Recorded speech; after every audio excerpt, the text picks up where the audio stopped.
Oh, sorry, mic's too far away. Good morning. Saturday morning. Almost forgot to do this tonight, but I got it.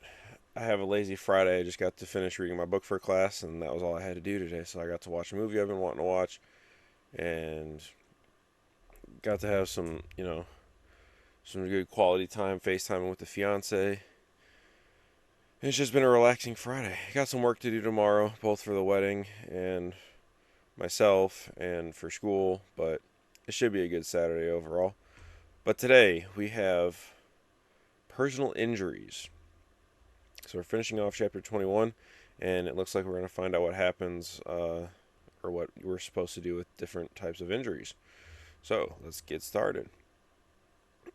Anyone who strikes a person with a fatal blow is to be put to death. However, if it is not done intentionally, but God lets it happen, they are to flee to a place I will designate. But if anyone schemes and kills someone deliberately, that person is to be taken from my altar and put to death. Anyone who attacks their father or mother is to be put to death. Anyone who kidnaps someone is to be put to death, whether the victim has been sold or is still in the kidnapper's possession. Anyone who curses their father or mother is to be put to death. If people quarrel and one person hits another with a stone or with their fist, and the victim does not die but is confined to bed, the one who struck the blow will not be held liable if the other can get up and walk around outside with a staff. However, the guilty party must pay the injured person for any loss of time and see that the victim is completely healed.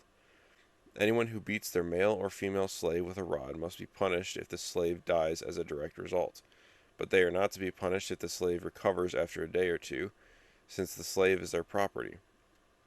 If people are fighting and hit a pregnant woman and she gives birth prematurely, but there is no serious injury, the offender must be fined whatever the woman's husband demands and the court allows.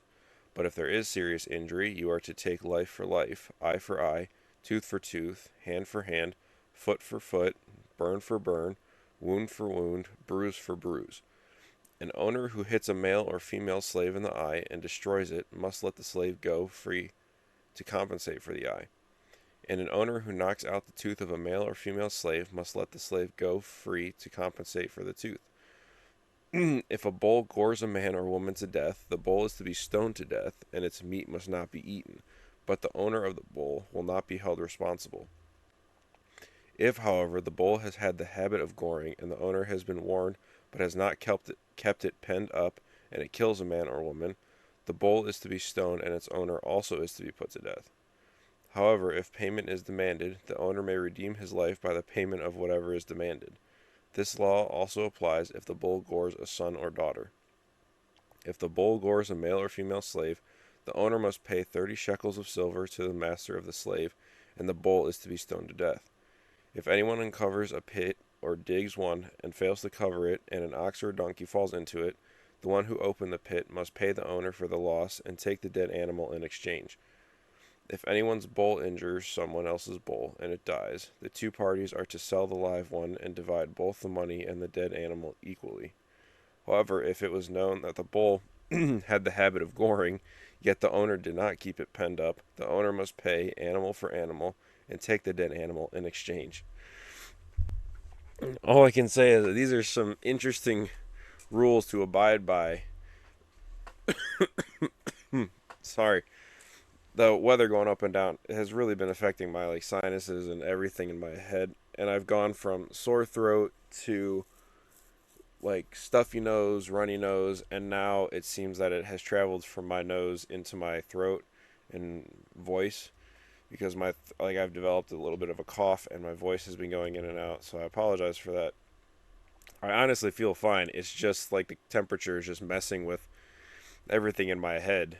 So I don't feel sick at all. There's no other symptoms. It's just been this wacky, how you get affected by the weather changing, and that's pretty much all it has been for me this winter. I think this is the fourth time, if I remember correctly, and it seems like the weather isn't going to give me a break moving forward. So yeah, read through this. I believe I need to double check with my pastor just to confirm this, but I believe these rules are not in effect anymore because obviously anybody who is a Christian, if where was it verse 17, anyone who curses their father or mother is to be put to death.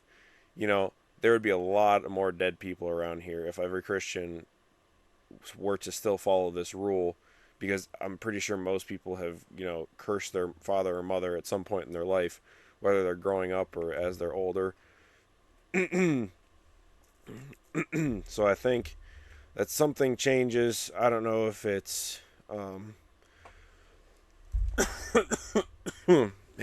I'm sorry. I don't know. I feel like I have a frog in my throat. I'm not sure if it changes all at once or if it's a gradual change as time moves on.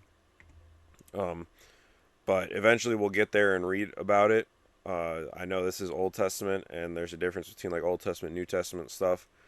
Um, so yeah, this is just pretty interesting to read over how many laws they had to follow in that time, especially about the bulls being gory. It was just interesting. I don't know, a lot of different things going on, depending on what happens, and then what happens because of something that happens. It's like some cause and effect relationship, but it's like if some things happen, but then they get better, then the person is, fined or something. But if they don't get better, then they're also put to death.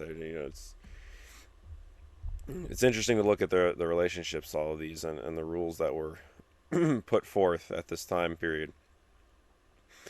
All right. I'm going to go rest my voice a little bit, and hope everybody's going to enjoy their Saturday. And yeah, hopefully my throat and my voice will be back tomorrow night. Well, tonight for you guys, so that I can record tomorrow morning's video, which is for me Sunday morning. Anyway, hopefully it'll be better. I'm definitely going to be resting it all day Saturday so that I can, maybe have a voice by Saturday night. All right, but enjoy your Saturday, and we'll see you again tomorrow morning.